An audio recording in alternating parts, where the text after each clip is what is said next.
Petržela. Probil se před Matejova čistě. Petržela pokračuje. A dává gól!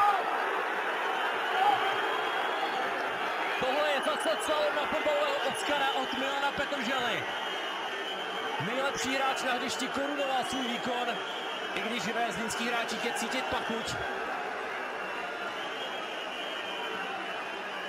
Možná tam byla ruka, to ukazovali zlínští hráči, mezi tím kelímky létají na asistenta. Tak sledujme, z této kamery to možná půjde špatně poznat. Ano, ruka tam asi byla. Tady to udělal fantasticky Petržela, pak s pomocí dostal míč do branky. Tady to není, no je to ruka, podle mého názoru je. Je to ruka, tenhle gól neměl platit.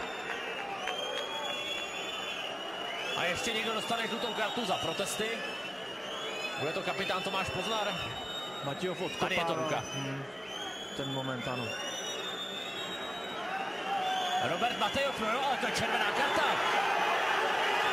Protože srovnáno na 1-1.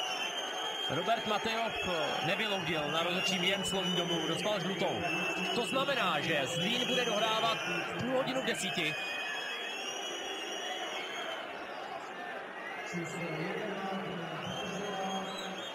Ano, Milan Petržela dal nádherný gól, to se shodněme, ale platit neměl prostě. Předcházela tomu